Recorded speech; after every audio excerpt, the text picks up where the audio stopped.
welcome to day 2 of TezTalks live at TezDev Paris. I'm your host, Marissa True, and today I am joined by none other than John Newby, the director of TZ Connect, and we're going to basically launch into a massive discussion of not only your personal origin story, but your stance on the blockchain industry at large and where developers stand in the mix.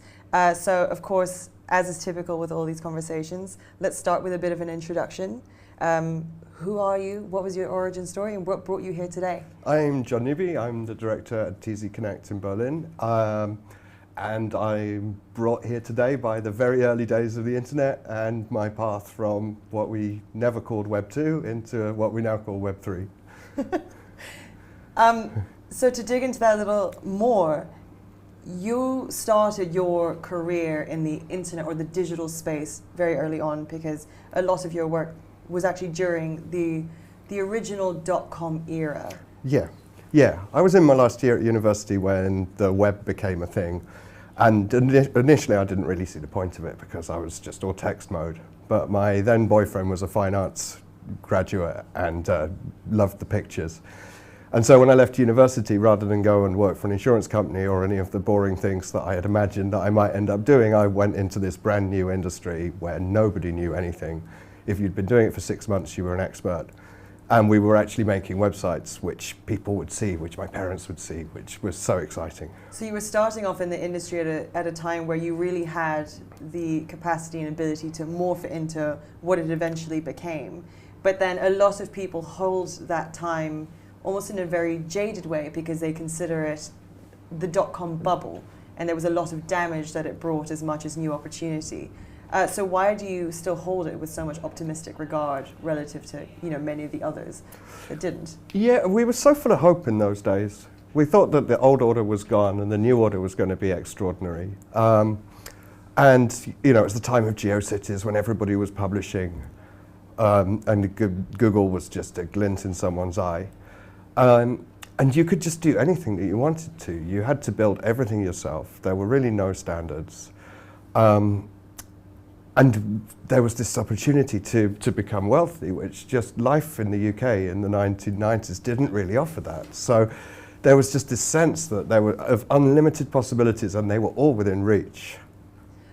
So then, when we fast forward to now, there's a lot of skepticism, there's a lot of pain that's actually eventually, that's materialized as a result of the latest market conditions and people getting a bit jaded or a bit discouraged about the development of the blockchain industry. So do you think this is just a repetition of history, or do you think that there are actually differences here that we need to take heed of? I think it's very reminiscent of the .com bubble. The stupid money got in at the end. There were people whose job was day trading, and there was this belief that no company really needed to make money, that prices would always go up, and that everybody was an expert. And I think that the crypto bubble also had this. Retail investors getting in, hyping the values, and then the bubble had to burst at some point. But just as after the 2000 crash, the companies with genuine value survived and built something. Right now, I think we're going to see the same thing. There were some products which were just built on sand and they're going to go. There are some which have genuine value which will emerge from this stronger. So essentially what we're doing now is we're shedding all of the fluff that was kind of being ruffled. Well, we hope so. And so why do you think that blockchain is sort of the technology that we can't dismiss? Why is it so critical that despite this bubble burst, as it were, we still need to keep driving forward? There's genuine value in the blockchain in having a neutral platform on which people can transact in a relatively trustless fashion. And I think I was reading that the number of transactions on Ethereum has not diminished. People are still using the blockchain. It's just that this silly time of high valuations. And it was actually really counterproductive. When the price of ETH was super high, people couldn't afford to do transactions. So all of this stuff was really poor for the blockchain as a usable platform. So I think now we've got more realistic values. It's more easy to transact. There's more of an awareness and a healthy skepticism, which I think is also really important. Do you think that was actually something that was lacking, just a few months ago, that people had stopped applying critical thought to an industry that is still very much in its infancy? I do, yeah. A friend of mine sent me a message on Facebook and told me that he was buying all these tokens and thinking about retiring. And he has I don't think he owns a computer. And when he said that, I thought, okay, this is actually the time when we can say it's clearly a bubble. And do you think that we need to make more of an effort to shift the conversation from talking about cryptocurrencies and the merits of alternative financial systems versus the underlying technology that underpins all of this? Yeah, this is what's so wonderful about the NFT movement, is that it gets things into people's hands. It provides a revenue stream for artists. We're now thinking about utility tokens, about token-gated communities. This is stuff that's actually useful and actually gives genuine value, rather than just having a token that you speculate on or swap for another token. And an awful lot of what happened in the last few years just seemed to be people swapping one thing for another thing. So then, with the conversation being so heavily weighted on NFTs, there are some arguments to say that it can't rest there forever, because yes, it's sort of people's initial exposure to blockchain technology, and there's almost a more user-friendly dimension to that, especially as these marketplaces and platforms are being built.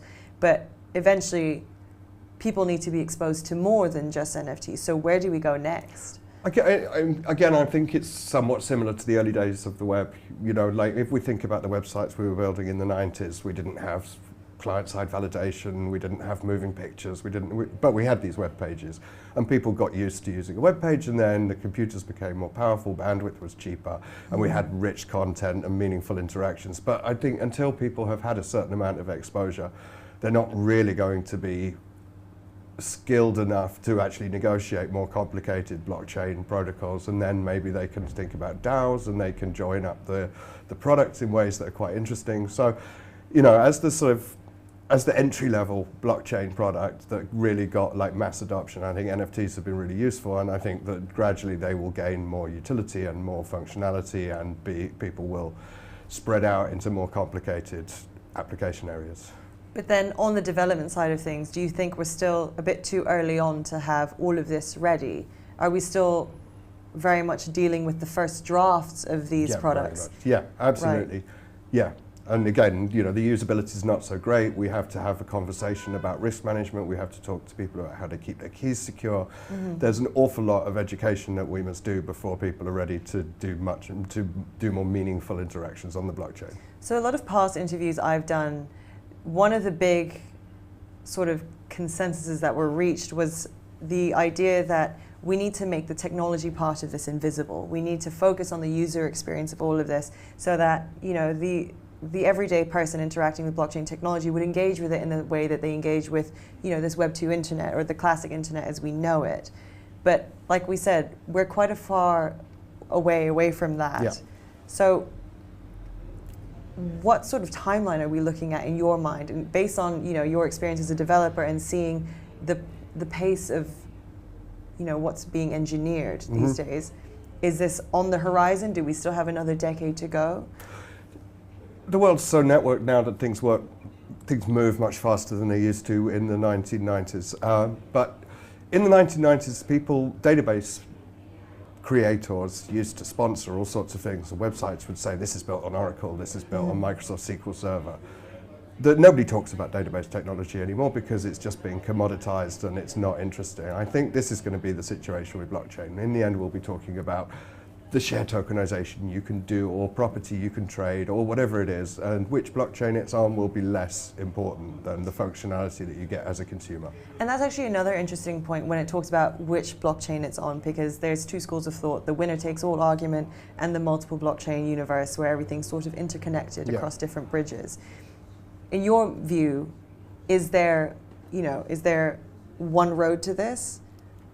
I like to think not. I would be very upset if there was just one big dominant player. I remember when Microsoft was so towering over the IT industry, and at some point I thought, I don't know whether I want to do this much longer, because it seemed that we would all just be using this terrible operating system and using these terrible applications. And in fact, we have at least got Apple, and we've got Linux, and we have various other options. I mean, there's going to be bigger players and there's going to be smaller players, but there are niches where functionality is more suited to one application area, or like what we saw with NFTs with Tezos, you know, the users chose to build on the Hic-et-Nunc, and consequently Tezos is a blockchain with a big art focus, and that happened organically because people came and did stuff on our blockchain. So it's almost like a blockchain will have its own culture in a way, or its own niche and its own product specialty. But then the question arises about interoperability and whether we need to have that ability so that people can transact or operate across both fairly seamlessly, because at the end of the day, you know, people may not have a sense of loyalty to one particular blockchain as they do now in such an early stage of development. How do we make it as convenient as possible for people to not even think about the blockchain they're choosing? Yeah, the interoperability will come. It always does. That's a simple answer. Another thing that you said in a past interview is that you don't particularly like the word or the term Web3. I am a Web3 refusenik, it's true. So why do you not like Web3? Because the blockchain is a different thing than the web, fundamentally. The web is websites, the blockchain is the blockchain, and Web3 is not, Web2 is not over, and Web3 is not a new thing which is replacing it. They're complementary, and I feel like we should have enough confidence in the blockchain industry to not be harking back to the web, but just to say, look, this is a whole new thing and it has a whole new name. But this argument is comprehensively lost now. And since that interview, I have started to use the term Web3.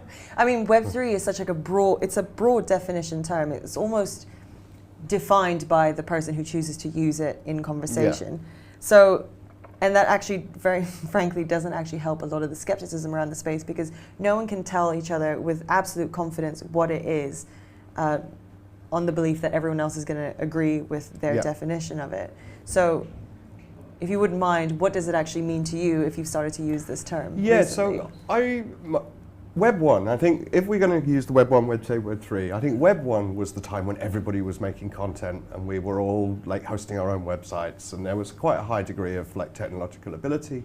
There were no huge companies. There were sweet things like GeoCities. You know, just its profusion of really badly made, ugly websites made by enthusiastic people. And then Web 2 came along, and that was the time when there was a lot of power consolidated in the hands of Google and Apple, Facebook, and the way that we interacted became very much about platforms. We didn't realize quite how much our data was being sold. You know, this statement that if you don't pay for a service, you're not the user, you're the product. And then Web 3, if we're going to use the term, is in my head is a return to a time when the cost of things was actually quite explicit, when one had control over how much one wanted to expose or not, when one's able to do something for oneself. So this is the way that I've managed to come to terms with the term. And so when we look at a, you know, like a Web3 feature where everyone is essentially the owner of all of their own personal data, another question arises: if that was being willingly given away in a Web 2 era, and then in Web 3 we have total control, is this an era in which people should have the ability and want to transact with that data? Because there is an argument to say that most people want to maintain their privacy, but then, you know, when there's an offer on a table or a marketing exercise where brands who are typically accustomed to being able to harvest that data are now offering an incentive for people to give it to them, we enter another whole debate, like another ethical era where we start to question, should we ever be transacting with personal information in that way? I mean, I don't have a problem with people revealing their personal information as long as they know that they are doing it, they understand the consequence of it, and they get some decent reward for it. Fair, but then wouldn't you also say that not everyone tends to understand the full consequences of these, or the broader implications? Personal data on the internet. Yes. Well, we saw this, didn't we, in the social media era? You know, remember when Facebook and things started coming along, and people just became like notorious because they'd been filmed like abusing someone, and then it was on Twitter. So, I mean, those lessons are learned quite brutally, but they are learned. There are not anymore so many occasions when people are unaware that a camera's recording them and they behave appallingly.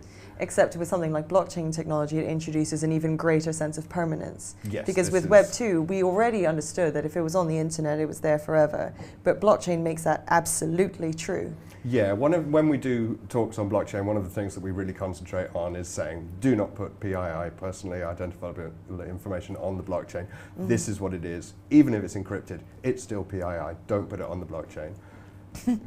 And then going back to what we were saying earlier about sort of the fluff being combed away, given current market conditions and basically this whole industry being rumbled a little bit, it's giving us the opportunity to course correct and start to focus on areas of development that are much more critical, that are still probably in their nascent stages. So what are those areas in your mind? What do we really need to build up and focus on now? Yeah, as time goes by, the one that really fascinates me at the moment is the identity question. How can I prove that I am myself? And also, how can I have a reputation which I can manage? I think this is a really interesting problem that we are going to be engaging with more and more.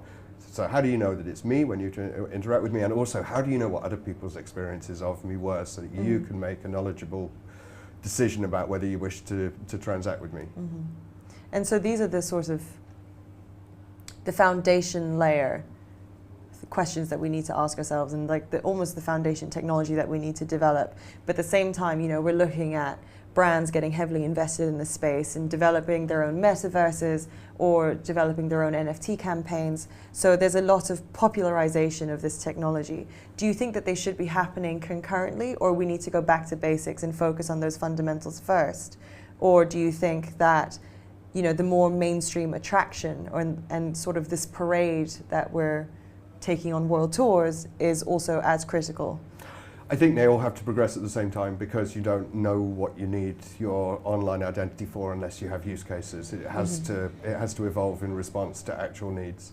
I think the metaverse question is going to be really interesting, whether they're all going to be little walled gardens owned by corporates. I think especially in regard to NFTs, I can have an NFT which I can wear in a metaverse and it represents some clothing maybe or something. So on one level, somebody in their garage can compete with Nike because you no longer need a factory to make a trainer. On the other hand, do we really want to be having these rules about buying and selling in this virtual space in which there isn't any need to have any scarcity because it's digital? The marginal cost of making new things is zero. So there's all of these difficult questions about rewarding creators, but at the same time not gouging people. And in a past interview as well, someone said that we need to understand what blockchain is a solution for, and we equally need to understand what it's a solution and what it's not a solution for.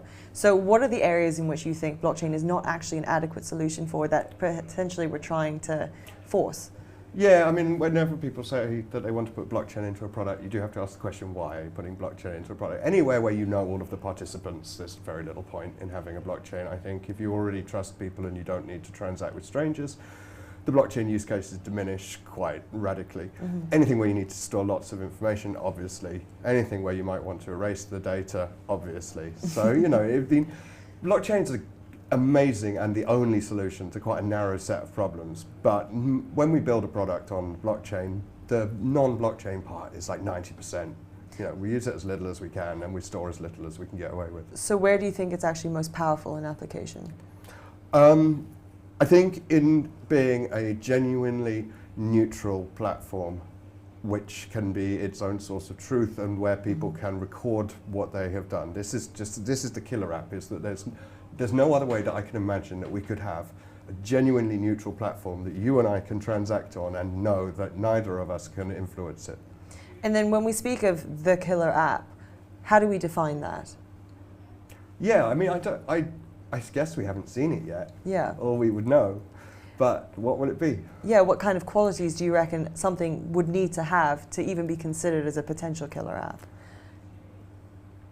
I'm trying to think of the previous web killer apps or technological killer apps and what they were. We can think of the things like Spreadsheet. That was sort of the original killer app, wasn't it? And it was something so useful that everybody immediately had to have one, and it changed everything. This is what I guess it's going to look like. It's going to look like something which is so useful that it becomes pervasive. But, you know, I wish I had an idea what it would be. I never actually thought of a spreadsheet as its own killer app, but I quite like the metaphor or the comparison.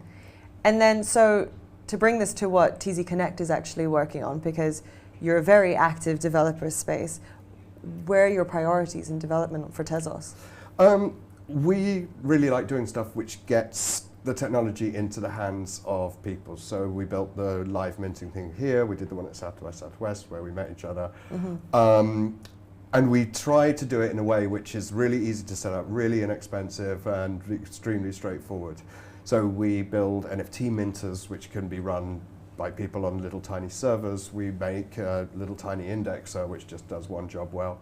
We're making an NFT marketplace which can be used for primary sales for basically anyone because it's open source. So that like little mom and pop shops can make an NFT marketplace or big brands can do it. And it will just be easily deployable and inexpensive to run. So this is like our focus, is getting the technology out there into people's hands. And also making the on-ramping, I guess, as seamless as possible, so anyone can begin engaging with it instantly. Yeah, this is like, if people have to do KYC, right, even like KYC where you put your phone number in, it's a really daunting start to your blockchain adventure. Right. Sending your bank statements to a stranger in order to get some crypto, it just looks a bit scary and dodgy. So like a lot of what we do, we try and be fiat first in the sense that we take a credit card payment, we transfer you something and we give you some Tez, because then you are a first-class blockchain user. You've got your currency so you can transact, you've got some assets, now you can start to have an adventure. And I think it's an interesting way to actually impart that feeling upon someone, for them to immediately recognize, oh, you know, I've minted my first NFT, or I am the owner of Tez as a cryptocurrency. But do you think that's that salient in people's minds? Do you think it's that simple of a switch to flick? I have transferred people NFTs and they've turned up in their wallet in like 1 minute, 30 seconds, and you can see this light go on where they're like, you know, they had an idea about the blockchain. But until they saw something happen and they saw that they now own a digital asset, it was all abstract and now it's concrete, and you can see that they have this moment where they're suddenly like, oh, if I can do that, then I can do these things also. Yeah. So yeah, I think so. And we're also at the very early part of the road when it comes to building out these technologies even further, and the products and sort of the experiences that we're helping deliver to people. But then when it comes to building the developer community, who are much more knowledgeable about the space, and a lot more excited, and some potentially very skeptical, which is fair, how are you encouraging people to start experimenting with the technology or to think about solutions that are more blockchain native? Yeah, we do a lot of hackathons and a lot of developer outreach, and we really try to find challenges that people can work on which are going to do something interesting in the space. We try to do lots of developer education, and to give them stuff which will get them from like 0 to 60 faster, so that they can then start to actually develop things. So we'll give them the minting infrastructure so that then they can do something interesting with NFTs rather than having to spend a lot of time setting up the foundations.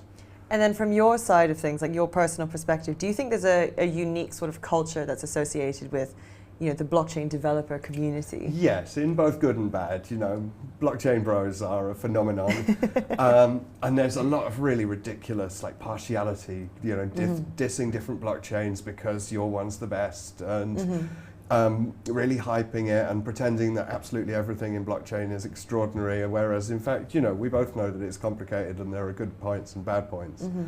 But on the other hand, there's an awful lot of people who are really committed to producing extraordinary products and to helping other people, especially in Tezos. The Tezos development community is really focused on helping other people to get things out there. It's always like nice knowing we have a very healthy culture attached. Yeah. But then how do you want to encourage more people to get involved in these spaces, in knowing that there is this very positive spirit behind the people who are building this technology? And also, how do we frame this in a way where we're actually encouraging, you know, greater diversity in these spaces? Because the developer space is notoriously male. It is extremely white and male, and yeah, and I don't think we've actually shaken that just yet. I do think we have more women curious about the space and entering into this field, but we still have to drive that point home harder. So how do we do that? Yeah, I mean, we just need to keep reaching out, keep creating spaces in which people can come and work with us, try to be as approachable and friendly and available as we can be. I can't think of anything better. And then, I mean, we've only got a few minutes left. One question I always like asking is, you know, you've been in this space for a while and you were very much early in the .com bubble and you're very early on in the blockchain era. So first of all, what gave you the courage to get involved, and how can you kind of impart that wisdom on someone else to give them the courage to get involved? And otherwise, what advice would you give people who want to join this space? Yeah, I was super lucky. I was invited to go and work with some friends who had already been working in blockchain for a while. And that was really my introduction. I don't know if it had not been for that, I'm not sure that it would have happened at all. So, yeah, I mean, what advice does that give for people, really? Try and have friends in blockchain. Yeah, networking. Yeah, you know, there's so many open source projects that people can submit to. And so if someone's a developer not in the blockchain space and they want to get involved, then one great thing is pick an open source project, find a bug, fix the bug, and submit a pull request. For me, if I'm interviewing someone and I can look at a repository where they've done some good code work which other people have accepted, then that's just a huge advantage. And that means that you can get involved with the culture a little bit, you can get some technological experience, and if you're looking to demonstrate to a potential employer, they can see your skills right there. So that's what I would say. So it's basically actively participate and also act on your own initiative. Don't wait for people to come to you. Yeah, get stuck in. Yeah, which I think is a daunting exercise in and of itself, especially in a developer space where new languages need to be learned. So where can people go to actually learn a bit more about the coding languages that they're going to need in their arsenal to begin developing in this space? Well, we do a course called TechCode, which is a sort of all-in introduction to development of dApps on Tezos. That's been really popular. Open Tezos is amazing. The different languages have really good reference websites. So, it's all there. There's really good online web IDEs. So I think people just need to get stuck in. There's so many different languages in Tezos. There will be one that suits you. And the other thing to do with that is that Tezos actually has a reputation for the programming languages affiliated with it being particularly challenging. Do you agree with that statement, or do you think that people just need to understand it's just another language that is worth? Yeah, I mean, we definitely have a reputation as being maybe a little bit academic, and I think 2 years ago it was deserved much more than it is now. It was much more difficult to develop on Tezos. We've knocked the sharp edges off it to a large degree. There's SmartPy, which you can do smart contracts in, which is Python, and children are born these days already knowing Python. So, if you want to use Lego, which looks a bit more spiky and functional, then that's a choice too. So there's a diversity of languages, and I think at this stage there's ones which will suit. The idea of children learning Python perhaps before they learn to read a book is a very interesting idea as well. Wouldn't it be great? Would it? Yeah. I kind of wish I could have done that when I was younger, but a bit late now in the game. John, this was an absolute pleasure. Thank you so much. I think you've delivered a lot of insights that we're going to have to comb back through and pick out, because there's so many different highlights that I've taken mental notes of. But yeah, thank you so much. Thank you. Thank you to everyone who's dialing in as well on the great wide internet, on Web 2, if we want to call it that now. And yeah, thank you so much.